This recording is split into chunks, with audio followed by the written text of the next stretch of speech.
First one from Turner's. Get in that net. Get in that net. Yes, get in there.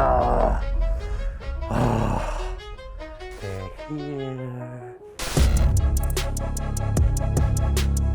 Welcome to Turner's Lake on the Norton Disney Complex. The leaves are turning and I promise you winter is just around the corner. We're here because it is the perfect lake to showcase a tactic that will get you bites all winter long. This is the Solid Bags Winter Masterclass. Oh mate, treble take. What a way to start. Just shows you the power of that mix and the solid bag. No rods in the water, carnage. They're all so different in here, I absolutely love it. Right, action stations. We need to get some more bags tied. Back out, they're on the money. Thank you, Craig. Here we are. Get in that net. Bosh!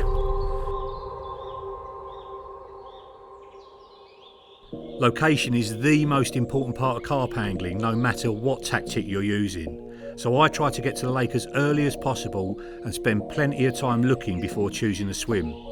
This essential part of every session is often totally overlooked by many day ticket anglers and is almost certainly the main reason for poor results. Once I know I'm near fish, I have a few casts around with just a lead on the end of the marker rod to gauge a rough depth, but most importantly to feel the lake bed. A firm thud and a smooth pullback indicate a great area to get a bite from. Oh, lovely. Let's pull that back a bit. Smooth as you like. So, as usual, it's taken quite a few casts to get to this point. I've chosen swim 8 basically because fish were showing here this morning in greater numbers than they were down the other end. Gathering information at the start of your session makes so much difference to how many you're going to catch. And I know it's a rush to get into swims and loads of people turn up and you don't want to be stranded and all that sort of thing, but put your gear in a likely looking swim and then ask around and see what's been going on. And then if you've picked the wrong swim, push your barrow to somewhere else. It's so important to be on them. So I've cast around at the range that I've seen the fish showing. So I'll wrap the rod up at 17, cast out there, and that thud I just got is lovely, sort of soft sand, is just smooth, there's no gravel out there. And I've basically cast in between swims 12 and 11, which is where the fish were showing.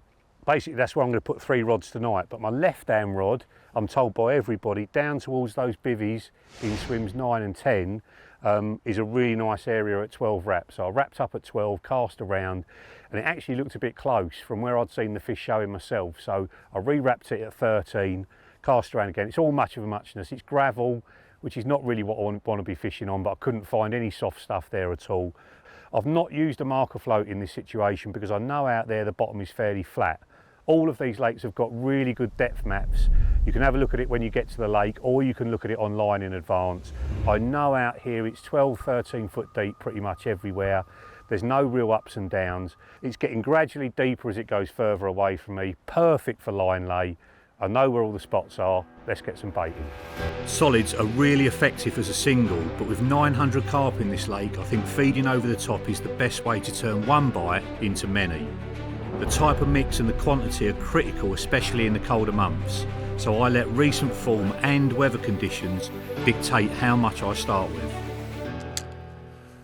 My winter mix stays pretty much the same all the way through.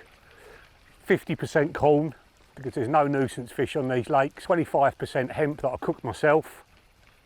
A little bit of salt, a little bit of garlic in that. And then 25% crumb boilie mixed with flake maize. And flake maize is a fantastic feed for the fish in the winter. I've tested it on my fish in my tank at home and they absolutely love it. It keeps them filtering around for ages.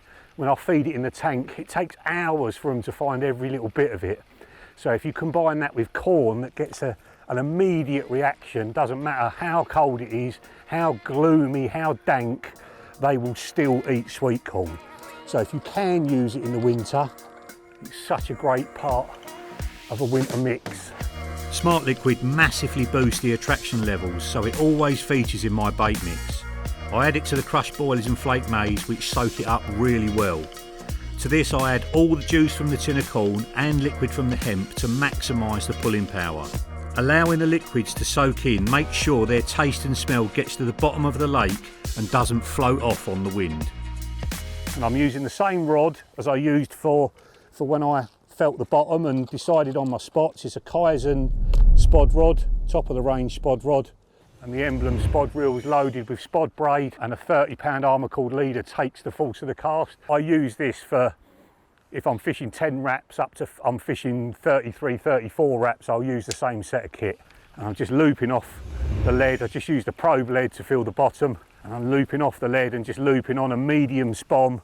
It's my favourite sort of size. I don't want to use a big spom in the winter. I think you can leave too much bait in one place. And if it was the depths of winter, if it was January, you know, I might only put 10 spoms out for 3 rods. With it being mild and it looking so good, I think they're going to want food.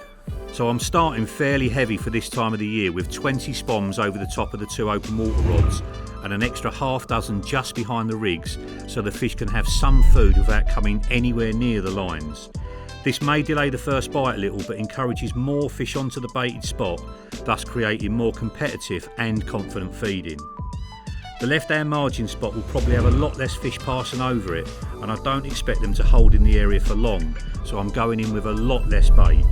6 spoms accurately placed right over the rig is more than enough to get a bite. Once the bait is out, I'll wrap up the rods without the bag on the end so they can't melt before I even cast out. Then I loop to loop them on, having tied a large figure of 8 loop knot in the end of my main line.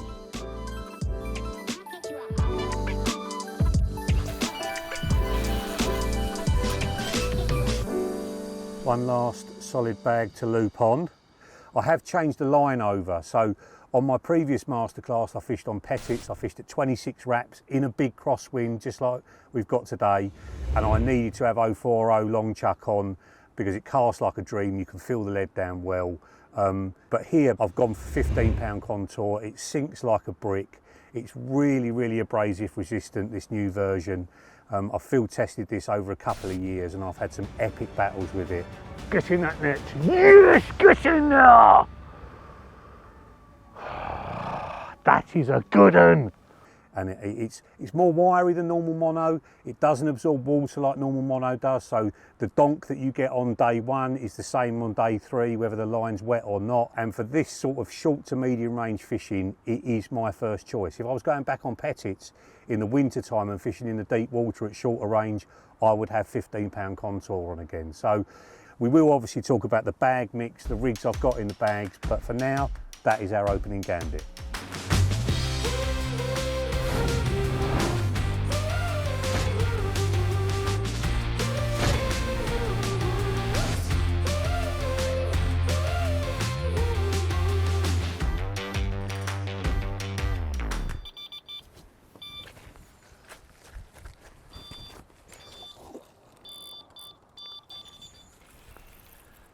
I am into my first ever Turner's carp on a solid bag.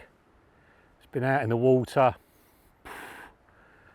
2 hours max.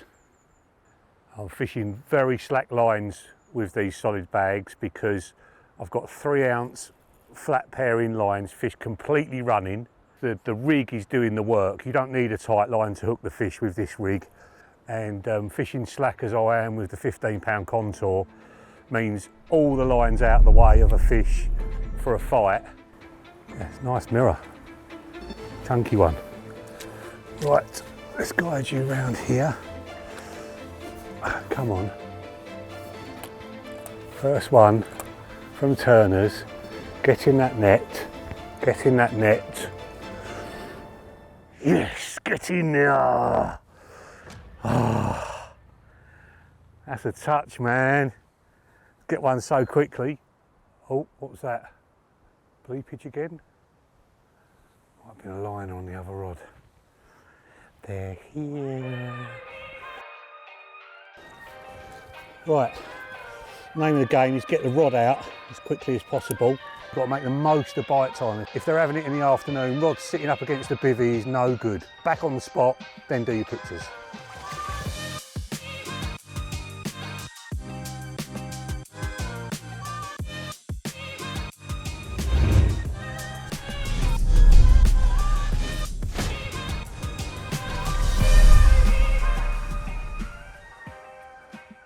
You notice when I'm casting the solid bags, I'm casting them harder than I would a normal rig, and then I'm slowing them down at the end of the cast and just sort of taking the shock out of the cast by putting the rod back a little bit, so when it hits the clip it doesn't really ding it too hard. You don't want to snap the line or bounce it back at all. But it's important to cast them harder. If you lob bags, that's when they can wander left and right. So punch them hard, slow them down, and they'll go lovely and accurate. And that's why we use heavy rods. These are 12 foot, 3.5 pound Kaizen Platinums. You know, they're top of the range rods, really fast recovery, loads of backbone in them. They're a casting rod, so I can fish these from literally 2 yards out to maybe to 130, 140 with a tapered long chuck. But for now, the fluorocarbon's suiting out there perfectly. You know, it's deep everywhere out there, sort of 12 to 14 foot. It just gets progressively deeper as it goes away. So fishing that nice and slack means there's loads of line on the bottom around the rig. So that is sunk now, and that is ready to go.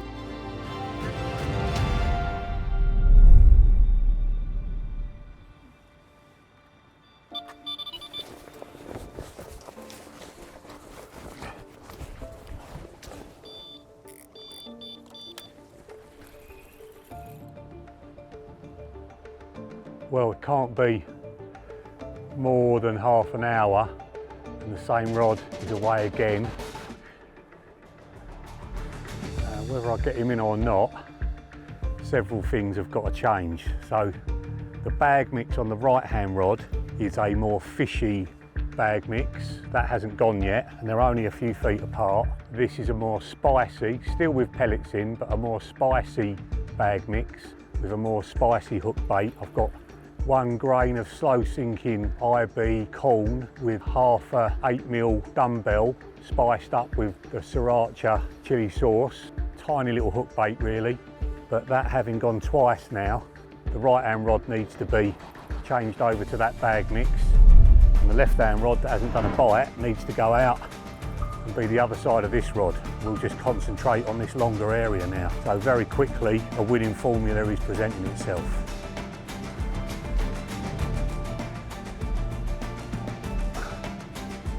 Lovely, come on, in the net. Bosh, get in there.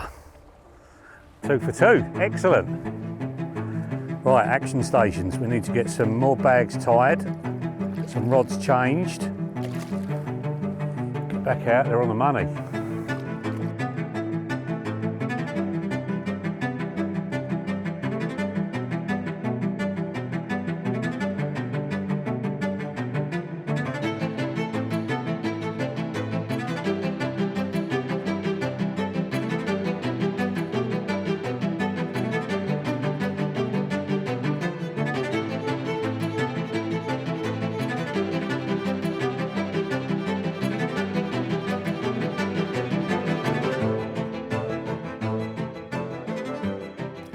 There he is. We have nicknamed him Bruce, if he hasn't already got a name.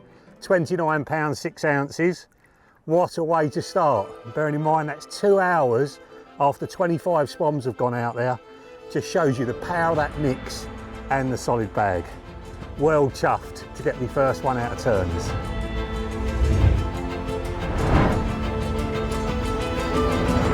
There he is, fish number 2. So we've moved more rods out onto that longer area, and they're all on the spicy bag mix, so we will see what this evening brings.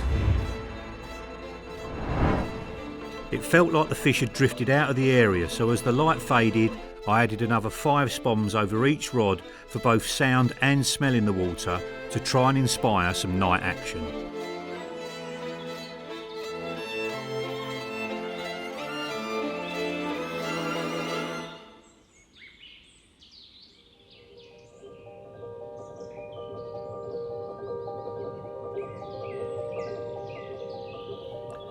There is absolutely no reason to have rubbish food when you're on the bank. Just about to enjoy some breakfast. Mr. Marks and Mr. Spencer do these lovely porridge pots. This is a maple one, really tasty this, but I pimp it up. I put extra muesli, extra nuts and raisins, and I've even added a few fresh raspberries to this one.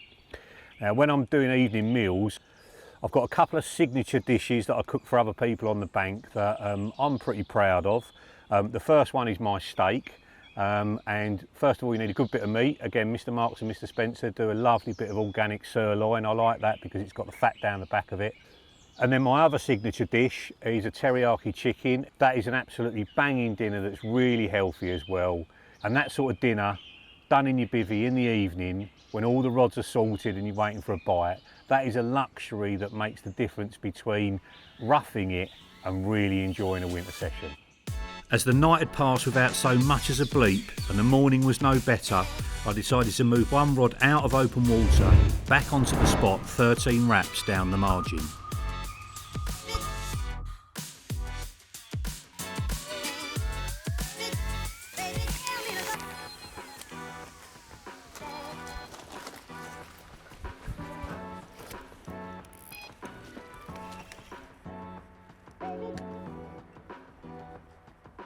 Well, out of the blue, the left-hand rod has gone. I only put 4 spoms out on that left-hand area. I did hear a fish down there this morning, but because it didn't do a bite yesterday, I didn't bother putting a rod on it. But after 4 hours of the longer area not producing, it seemed like the right time to put a rod down there, especially with the weather change. You know, we've got a lot more sun today. You'd expect them to be up on that marginal shelf, sort of in between the swims, and it has worked. It's not a monster, but it doesn't matter. Success all the same. Just letting the rod tip do the work at the end of the fight. Not to pull too hard right at the end. Come on, get in there. Get in there. Bosh, got him. Nice. The Barney Rubble. With the carp resting safely in the sling, it was time to get the rod back out and make the most of the feeding spell, which can often be shorter in the colder months.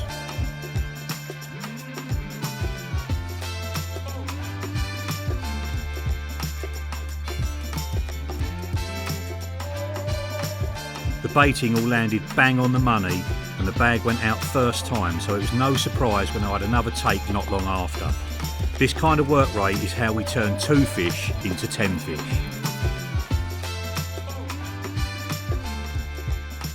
Come on, get in there, get in there. Yes, got him. Oh, that is a nicer one. Excellent, excellent. So pleased I moved that rod down the margin. Awesome. Whew, what a fight. Well, they really do come in all shapes and sizes on turners. This mid-double is probably one of the smallest fish in here. There's 2 fish that go over 40 pounds, and I unfortunately lost one during the night. Oh, you absolute that felt like a better fish. I wouldn't say it was a 40, but it did feel like a better fish. So to get this one is really nice. That's sort of long forgotten now. But the moral of the story is get that rod back out again as quickly as you possibly can, and that has produced another bite before I can even process this fish. So work rate and being prepared is the way.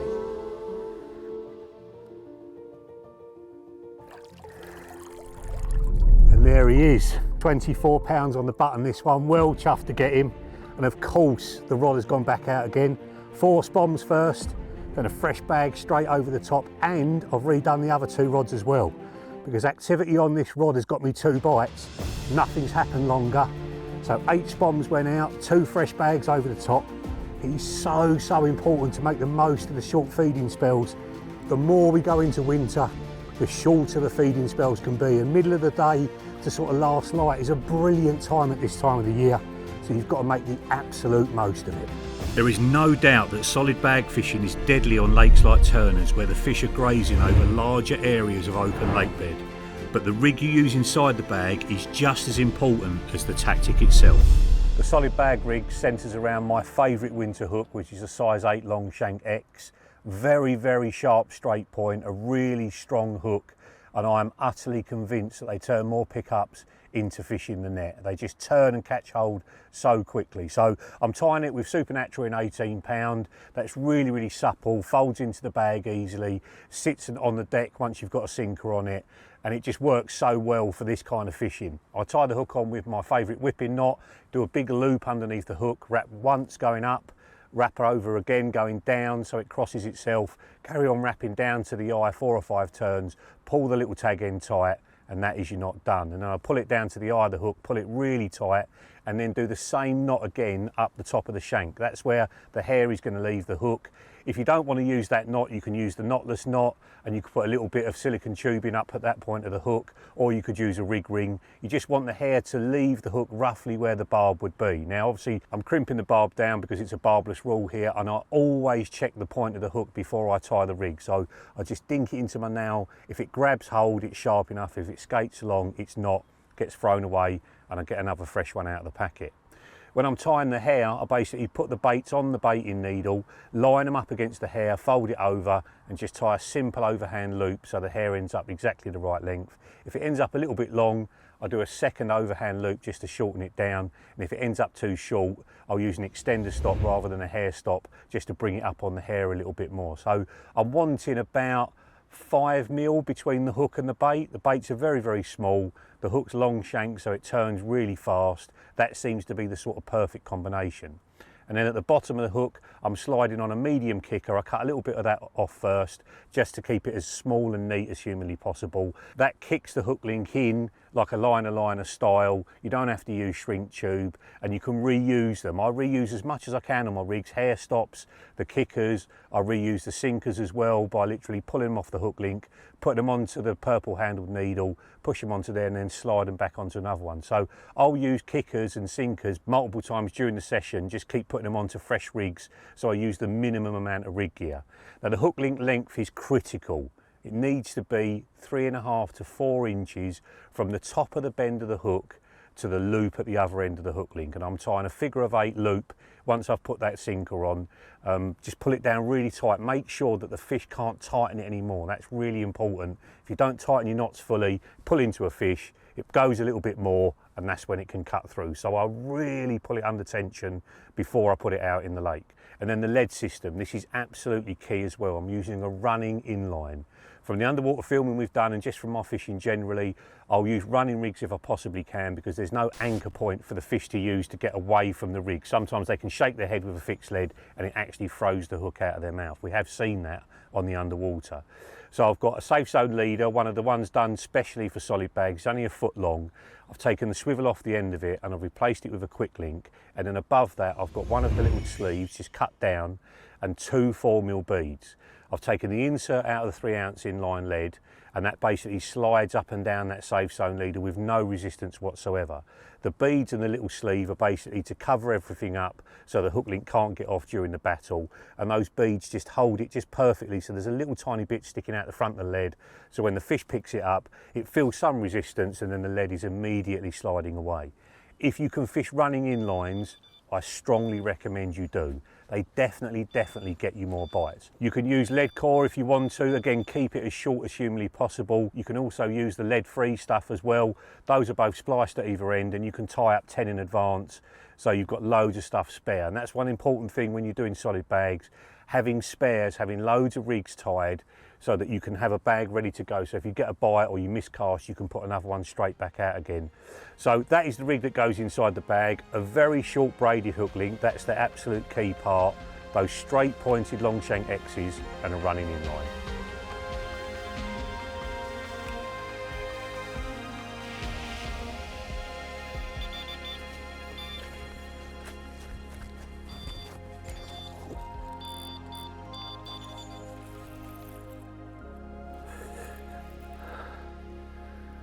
Stick my neck out, say this is a good one. Feels heavy.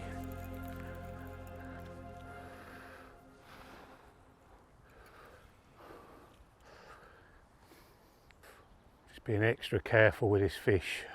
It's proper rucking, as they all have here on Turners. And with these powerful rods, 12 foot 3.5 Kaizens, Platinums, very fast taper, you can see just the tip of the rod really bending.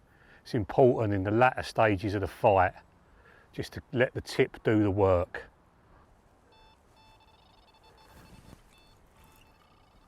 That's a bite.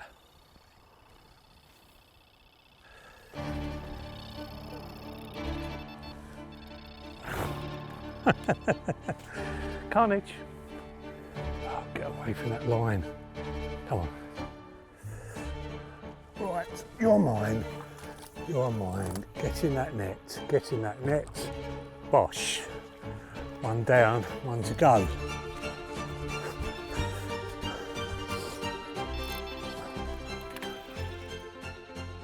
Well, it's no wonder it's caught in some weed down there. But that's the thing to do. If it's roaring off and you're on your own, just tighten the clutch up. Hopefully it won't pull the rod off the rests, and it will stay on. With barbless hooks, the last thing you want to do is slacken off. I can feel it grating, but I think it's only dead weed down that margin. And again, moved a bit. Right, more weed down here. Right, be patient. Leave it on the rest. If you get a fish snagged up at Norton, then a call to the bailiff's mobile will get them round in double quick time to try and get the fish free for you. What? Yeah? God, that didn't take a lot.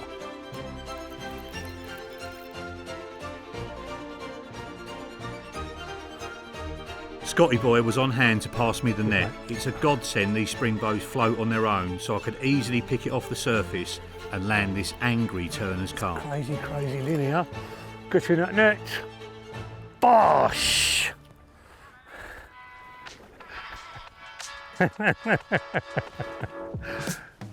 Cheers, brother.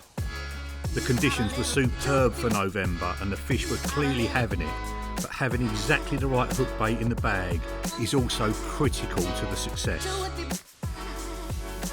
They smell absolutely amazing. So these little fish meal dumbbells that are soaked in the sriracha chili sauce, they've been in there for probably 6 months now. Don't leave them in the fridge or anything, they just soak in more and more over time, and these have actually become bottom baits because they've soaked so much in. So they're perfect under a bit of plastic on these bag rigs I'm using here, and these spicy ones seem to have been the standout hook bait on this particular session. Now you can go over to the tackle shop here and get dumbbells, put your own sauce onto them, and over time they will end up like this. Also in the mainline match range, there's some really nice 6 and 8 mil dumbbells of various colours and flavours. Again, you can add goose to them, you can add smart liquid to them, you can add the sriracha sauce to them as well. And you want to be keeping everything small, so 6, 8, maybe 12 mil dumbbells at the most, 1 grain of plastic with half a dumbbell underneath it. That seems to be the way because the bag is full of small items. So fine tuning everything down is absolutely key. With my plastics, I'm soaking 1 lot in the sriracha sauce, but also I'm putting extra California Reaper sauce, which is like, it's so hot you can't even touch it on your tongue. I put that in months before, it stains them a little bit darker yellow, and that again has been the standout hook bait on this particular session. The other ones are soaked in isotonic. I did really well a couple of winters ago on that. And the same goes for hook. You want to be using the smallest hooks you can get away with. I've been using the size 8 Longshank X's. I would use the Longshank Beach Point, but I haven't got any 8s yet. They're a prototype hook. They'll be in barbless as well, which is perfect for this venue. And the size 8s in them will be perfect for a solid bag, summer or winter. They're the XY gauge, so they're really, really strong. But that Beach Point, especially when it's barbless, it just holds it in that bit better. We've just done a session at Étang de Gauloises in southern France, me and Spoon are fishing next to each other. And I was using those for the whole time, testing them in the 6s, had fish up to 64 pound on them, and had loads of 40s, and they were absolutely nailed. So those in 8s would be perfect. I do think the straight pointed Longshank X's convert more pickups into bites, but if you want to land absolutely everything, the Beak Point is the way to go. With fresh bags back out on the spot and a little top up of bait, it was time to have a look at these 2 lovely carp. First one of the crazy double take, when your name's on it, it's on it. The other one's not quite as big as this, but it is a lot prettier. Yeah, check that out. Perfect zip linear. Amazing, amazing carp. Easily the prettiest one I've caught so far. Just shy of the magical 20 pound barrier, but who cares? Imagine what this is going to be like when it's 35 pound, and it will get there one day. Such a variety of fish in this lake, it's just unbelievable. I was absolutely knackered, so I decided to rest the swim and myself for the night. Having no lines in the water can often help keep the carp in the area, so I made sure I baited with a dozen spoms on the open water spot and 6 down the margin before getting my head down.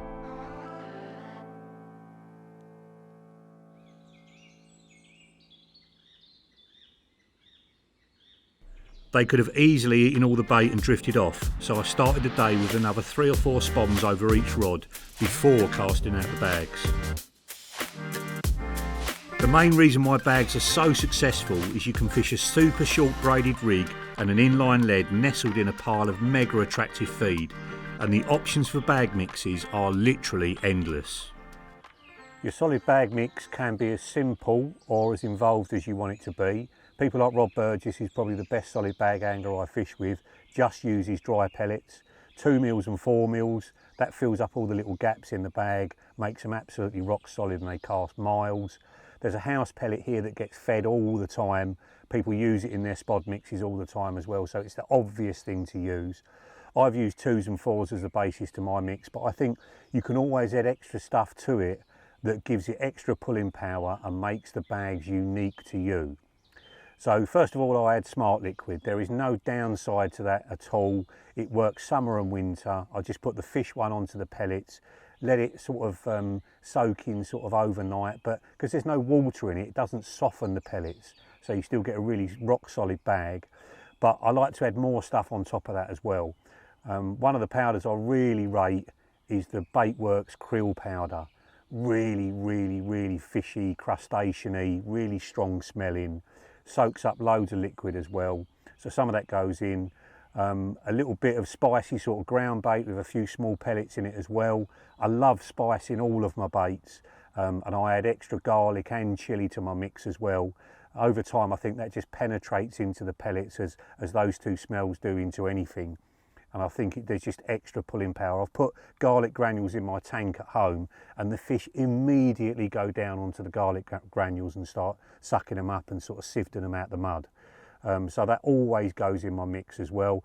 I do add a little bit of oil even in the winter, but hemp oil, it's really important. Don't add fish oils, they'll congeal in the cold water, they'll lock all the attraction inside the bag mix, whereas hemp oil, you can put it in the fridge at home and it doesn't go solid, you know, so it's still bursting off of that bag, drawing the fish down in the upper layers, and if you've got attraction going up and attraction leaking out, that is a great thing.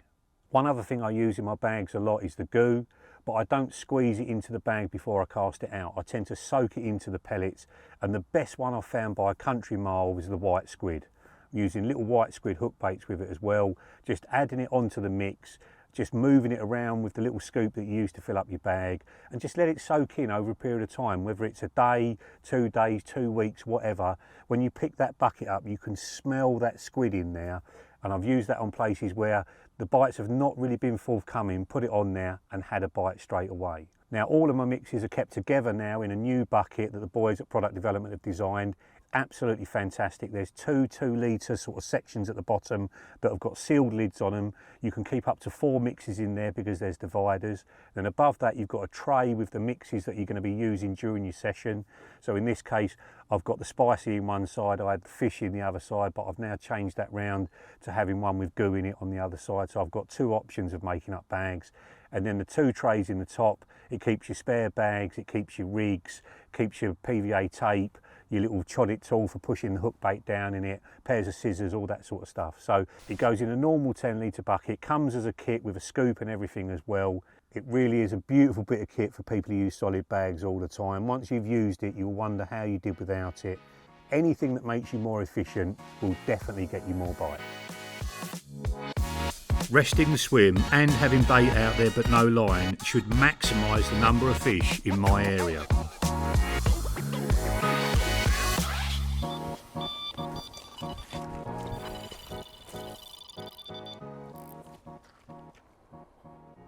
Just played that over the... Oh, I'm in again. Matt Pettit, come on.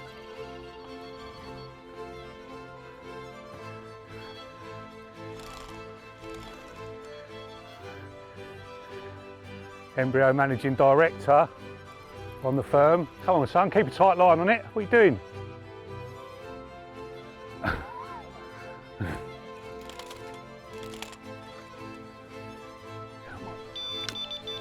Oh mate, treble take. No, it's come off mate. Oh, got that one. No, it is on. Yeah, I think so.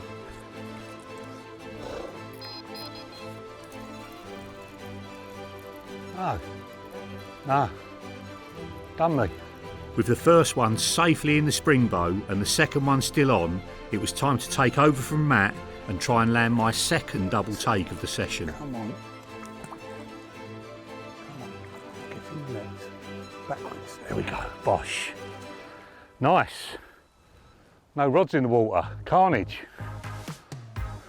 Before I even think about looking at the prize, 4 more spoms of bait and a fresh bag need to go out over each spot with super accuracy. And that's the first one of the double take, a scraper 20. Absolutely awesome carp, this one. There's such a variety of fish here at Norton Disney. You really do never know what you're going to get. And the other one of the double take was an 18 pounder, a real plump one. Crazy action. Making solid bags that fly straight and fish effectively on the lake bed does take some practice, and I'm definitely not as skilled as people like Rob Burgess. Thinking back, it took ages making my first few, but the more you tie, the better and faster you get. Here's how I tie mine. In the winter time, it is all about the extra smalls. That's what Ian Bailey said to me. And Mr. Bales, you were absolutely right. I love the size of these bags. Just a mouthful of food in there. It's very, very close to the size of the PVA sticks that I used to use. They cast like an absolute dream. They work so well with the 3 ounce flat pairing line inside it. It's sitting over on the back of the bag, so it always falls one way. That's a little tip I got from Rob Burgess.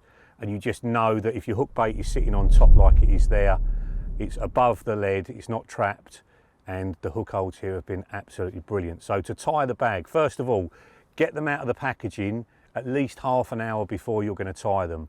What happens is they become a little bit more elastic and they're a little bit easier to work with. So just leave them in your pellets and they will get to the right sort of consistency fairly quickly. Don't leave them out in the sort of damp overnight, obviously, because then they will shrivel up. Put the lid back on the bucket or put them back in the packet, but definitely get them out a little bit before. I'll puncture a couple of holes first, just so when I'm tying the bag, any of the air can leave the bag and help it get even tighter. So a little bit of pellet in the bottom of the bag, and then I'll drop the lead in. You sort of have to sort of stretch it open so you can get that 3 ounce lead into it. Drop the lead in so the lead is sort of sitting against the back of the bag, the hook links around the front of the lead, and the hook is hooked over the top of the bag. And that's why it's important to have a 3.5 or 4 inch hook link, because it sits with either the hook hanging on the top of the bag or just flipped over the front of the bag so it's out of the way. Then you add more of your mix until it's sort of 3/4 full.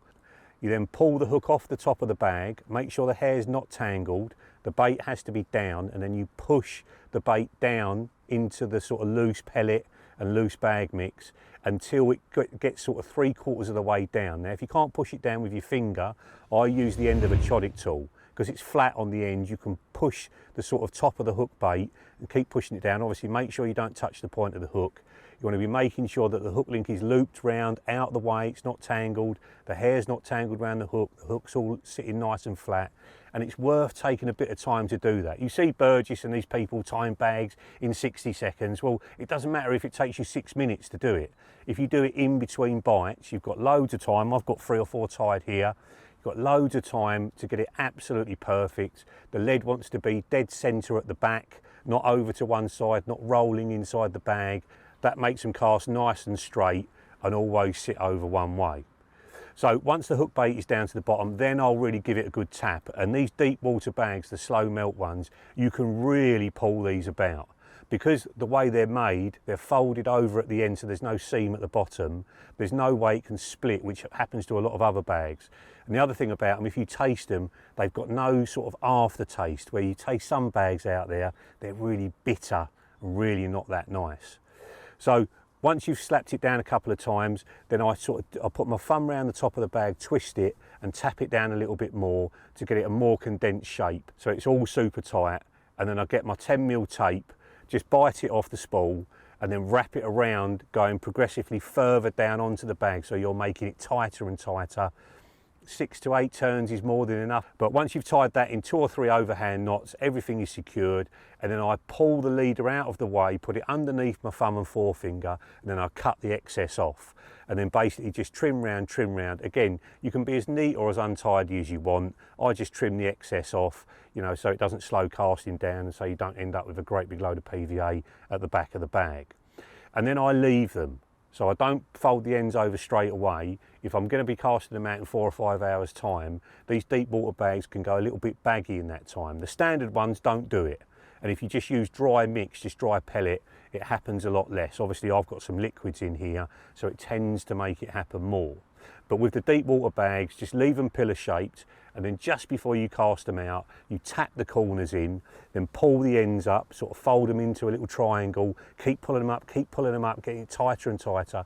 Just lick the top of the triangle, don't lick the base of the bag, and fold it over and press it down and hold it for maybe 10 or 15 seconds, really pressing down hard.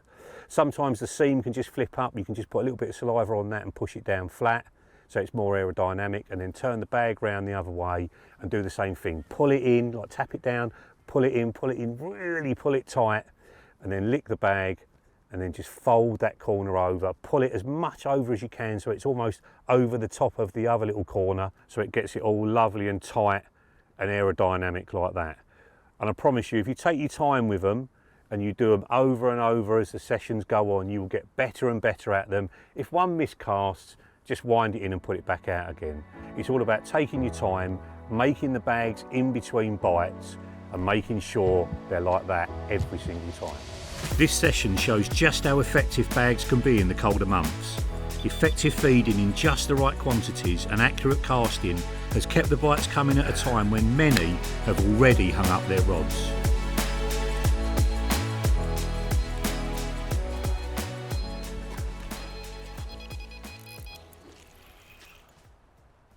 This is absolutely crazy, crazy fishing. I think it's a combination of mega weather. Oh, he's right over the top of them lines.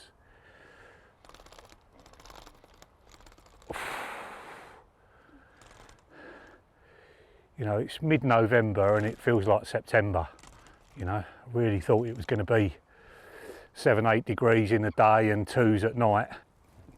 But the other thing is, having those lines out the water last night has definitely made a difference. Just giving the fish the opportunity to swim around bait, not touch any line. You can only pay dividends, and we all talk about resting the swim in the day if you're getting night bites, but resting it in the night means you get a good night's kip. So I'm firing on all cylinders today. And you start fresh in the morning with fresh rigs, and if the fish have been out there feeding in the dark, you've built their confidence, and that's what can bring these results for the day.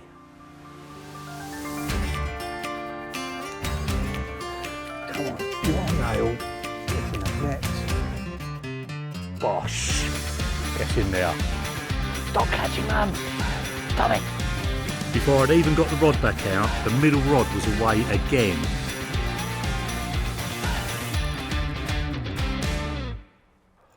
On days like today, when it's absolutely going off, when the weather's brilliant, it's important to keep the bait going in. I put these 2 rods out, and nothing happened over the top of them while I was getting the left-hand rod sorted. So I put another sort of 10 spoms over the top, and no more than half an hour later it's gone. Now, in the depths of winter, if you're fishing here in January, it's a deep lake, it's going to fish all the way through the winter. You want to be doing regular baiting but less baiting, so I'd probably start off with 10 to 12 spoms, and then sort of, I don't know, after each fish maybe 2 or 3 more. And sometimes in the winter, if bite time is really short, then you want to be leaving the rod, not recasting, not rebaiting, and seeing if the other 2 will go.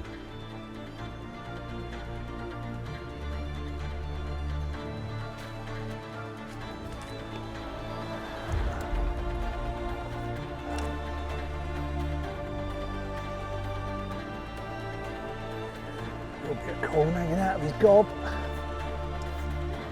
Come on, you're absolutely nailed. Get in that net. Yes, get in there. That's a nice one, that. What a battle. That might even be the first 30.